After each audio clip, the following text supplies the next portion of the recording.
இன்றைக்கி பார்க்க போகிறது கோல்டு லோனை பற்றி தாங்க. இப்போ ஸ்கீம் ரொம்பவே எல்லா பேங்க்லேயுமே மாறி இருக்குங்க.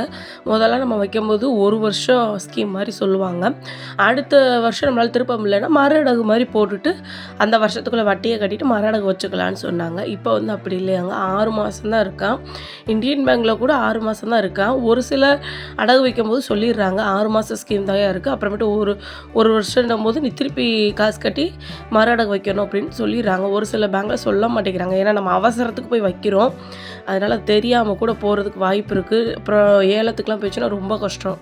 அதனால் நீங்கள் என்ன பண்ணுங்கள், வைக்கும் போதே 6 மாதம் ஸ்கீமா 1 வருஷம் ஸ்கீமானு கேட்டுட்டு அடகு வைங்க. அதேமாதிரி 6 மாதம் ஸ்கீம் தான் இருக்குன்னா கரெக்டாக அந்த 6வது மாதத்துக்கு 1 மாதத்துக்கு முன்னாடி போயிட்டு நம்மளால் திருப்ப முடியலன்னா மறுஅடகு அந்த 6 மாதத்துக்குள்ளே வட்டியை கட்டிட்டு மறுஅடகு வச்சுட்டு வந்துடுங்க. ஏன்னா மறந்துட்டோம்னா நகையை திருப்புறது ரொம்ப கஷ்டமாக போயிடும். அது ஒன்று யோசித்து வச்சுக்கோங்க. முடிஞ்ச அளவுக்கு அடகு வைக்கிறத தவிர்த்துருங்க. ஏன் அப்படி சொல்கிறேன்னா, ஒரு தடவை அடகு வைக்க ஆரம்பிச்சிட்டோம்னா அது ஒரு பழக்கம் மாதிரி, ஒரு அவசரத்துக்கு நம்ம சரி அடகு வச்சுப்போன்ற மாதிரி வரும். அதனால் அடகு வைக்கிறத முடிஞ்ச அளவு தவிர்த்துருங்க. அப்படி ரொம்ப கஷ்டம் அடகு வச்சுட்டோம்னா அது எவ்வளோ சீக்கிரம் மீட்கிறதுன்றதையும் பார்த்துக்கோங்க. ஒரு வீட்டிலேருந்து ஒரு நகை அடகுக்குன்னு போயிடுச்சுன்னா அந்த நகையை சீக்கிரம் மீட்கிறது ரொம்ப ரொம்ப முக்கியங்க. ஏன் அப்படி சொல்கிறேன்னா, நம்ம அசால்ட்டாக விட ஒரு கட்டத்தில் ஒரு சிலர்லாம் மறந்து போய் அது ஏலத்துக்குலாம் போயிருக்கு, நான் பார்த்துருக்கேன். அதனால் வச்ச நகையை சீக்கிரம் மீட்க பாருங்கள். மாத பட்ஜெட்டில் எவ்வளோக்கு எவ்வளோ மிச்சம் பண்ண முடியுமோ மிச்சம் பண்ணி சீக்கிரம் நகையை மீட்க பார்த்துருங்க. ஏன்னா மீட்டுட்டோன்னு நினச்சிக்கோங்களேன், பிரச்சனை இல்லை. அடுத்து கூட நம்ம என்ன ஆசைப்படுறோமோ வாங்கிக்கலாம், சாப்பிட்டுக்கலாம், செலவு பண்ணிக்கலாம், அது ஒரு சந்தோஷமாக போயிடும். இப்போ நகையை வச்சுக்கிட்டே நம்ம ரொம்ப ஆடம்பரமாக செலவு பண்ணிக்கிட்டு இருந்தோம்னு வச்சுக்கோங்களேன், செலவும் வேஸ்ட்டாக போகும், அந்த பக்கம் நகையே திருப்ப முடியாமல் போயிடும். அதனால் அதை ஒன்று யோசிச்சுக்கோங்க. இல்லை நாங்கள் ரொம்ப பெரிய இந்த வருஷம் எப்படியாவது இந்த பெரிய பிளான் ஒன்று வச்சுருக்கோம், அந்த பிளான் எப்படியா முடிச்சிடணும்னு நினைக்கிறோம், வீடு கட்டுறதோ ஒரு இடம் வாங்குறதோ நினைக்கிறீங்கன்னு நினச்சிக்கோங்களேன். மினிமம் குறைஞ்சது ஒரு 5 லட்சம் இல்லாமல் இப்போ இடம் வாங்க முடியாது. 5 லட்சத்துக்கு 2 லட்சமாவது நம்ம கையில் இருக்கணும். அப்படி மொத்தமும் என் கையில் இல்லை, நான் ஒரு லோன் வாங்க போகிறேன் அப்படி பண்ணாதீங்க. லோன் வாங்கி ஒரு இடமோ வீடோ வாங்குறத கொஞ்சம் யோசிங்க, கொஞ்சம் தவிர்த்துருங்க. முடிஞ்ச அளவுக்கு கையில் ஒரு குறிப்பிட்ட அமௌண்ட்டு சேர்த்து வச்சுக்கிட்டு லோன் வாங்குறது கொஞ்சம் பிரயோஜனம். ஆனால் என் கையில் மொத்தமாகவே அமௌண்ட் இல்லை, 0 தான் என் கையில் இருக்குது, ஆனால் எனக்கு லோன் தரேன்றாங்க, அதனால் நான் போய் மொத்தமாகவே லோன் எடுத்து வீடு வாங்க போகிறேன். மாதம் ஒரு வீட்டில் ரெண்ட்டுக்கு இருந்தேன்னா ரெண்ட்டு கட்டணும், அதுக்கு பதிலாக நான் இப்படி ரெண்ட்டு கட்டிக்கிறேன். அந்த தப்பை பண்ணவே பண்ணாதீங்க. அது பெரிய தப்பு. நிறைய பேர் மிடில் கிளாஸில் பண்ணுற தப்பு அதுதான். அதை மட்டும் பண்ணவே பண்ணாதீங்க. நம்ம கையில் குறிப்பிட்ட அமௌண்ட் இருக்கணும். இல்லை எனக்கு எப்படினாலும் சரி ஒரு 10 வருஷத்துக்குள்ளே ஒரு நல்ல வீடு வாங்கிடணும் அப்படின்னு நினச்சிட்டிங்கன்னா, இப்போ ரெண்டில் இருக்கீங்கன்னா ஒத்திக்கு மாறிடுங்க. எப்படி கையில் ₹1 ₹2 இருக்குன்னு நினச்சிக்கோங்களேன், அதை ஒத்தி கொடுத்துட்டு வீடு சின்னதாகவே இருந்தாலும் பரவாயில்ல ஒத்திக்கு போயிருங்க. ஒத்திக்கு போயிட்டு கொஞ்சம் கொஞ்சமாக அந்த காசு சேர்த்து வச்சு நீங்கள் நகையாகவே சேமிக்க.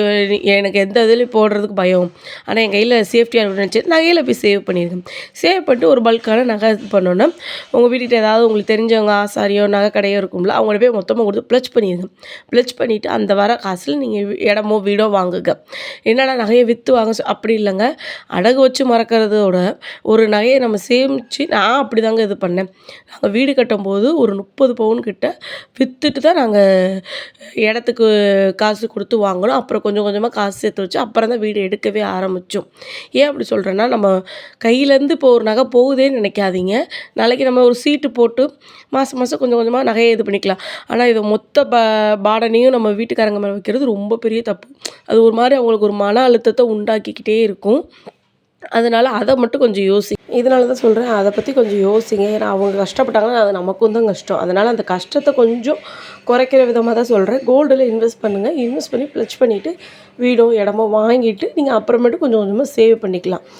இல்லை எனக்கு வீடு வேணும் நகையும் வேணும்னு சொல்லி ரொம்ப அவங்கள கஷ்டப்படுத்த வேணாமேன்னு தான் நான் சொல்கிறேன்.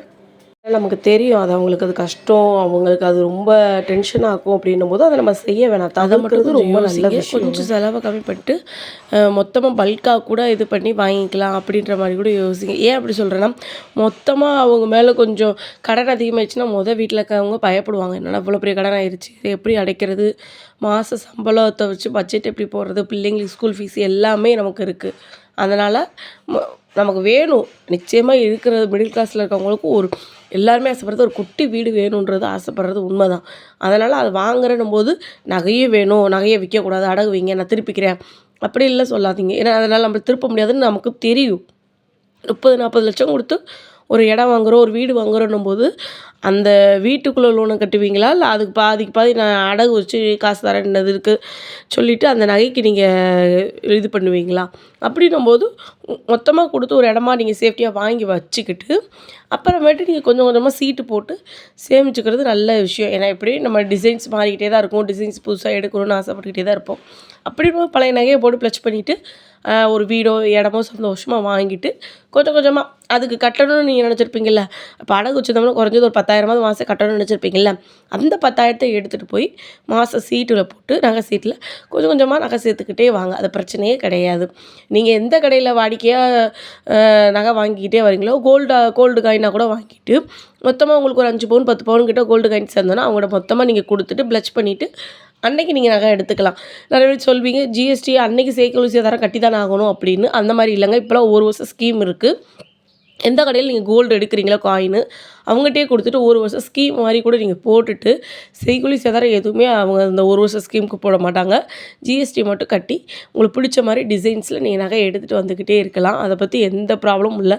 இந்த ஸ்கீம் வந்து தங்கமயிலில் இருக்குது. நான் தங்கமயிலில் மோஸ்ட்லி அந்த மாதிரி தான் நான் போடுவேன். கொஞ்சம் கொஞ்சமாக நான் ஏன்னா நம்ம வச்சுருக்கிறது பெரிய கோலாக இருக்கும். ஏன்னா நம்ம வச்சுருக்கிறது பெரிய விஷயம்னும் போது அந்த விஷயத்தை முடிச்சுட்டு கொஞ்சம் கொஞ்சமாக நகை சேர்க்கலாம். ஏன்னா நம்ம எல்லாருமே ஸ்டார்டிங் கல்யாணம் ஒரு 5 வருஷம் 4 வருஷத்தில் எப்போனாலும் குழந்தைங்களுக்கு சேவ் பண்ணணுன்ற அந்த மைண்ட் செட்டு வந்துடும். அந்த மைண்ட் செட் இருந்தாலே போதுங்க, நிச்சயமாக நம்மளால் ஈஸியாக சேமிக்க முடியும். அதை பற்றி அடுத்து அப்படின்னும் போது 2லேயும் இது பண்ணாமல் ஒரு கோல்டு மட்டும் சேர்த்து வைக்கிறது நல்லது. இது தங்கமயிலில் அந்த ஸ்கீம் இருக்குது. நீங்கள் கேட்டு பார்த்துட்டு விசாரிச்சுட்டு கூட நீங்கள் இந்த ஸ்கீமில் கூட சேருங்க. ஏன்னா நம்ம மாதத்துக்கு 1 கிராம் 2 கிராம் அப்படின்ற மாதிரி தான் ஆட் ஆகிக்கிட்டே வரும். அப்படின்போது ஒரு வருஷத்துக்குன்னும் போது ஒரு பவுன் கிட்ட தான் வரும். அப்படின்போது நிறையா வேணும்னும் போது இந்த மாதிரி ஸ்கீம்ஸில் நீங்கள் சேர்ந்து சேவ் பண்ணிக்கிட்டே வரலாம். தேங்க்யூ.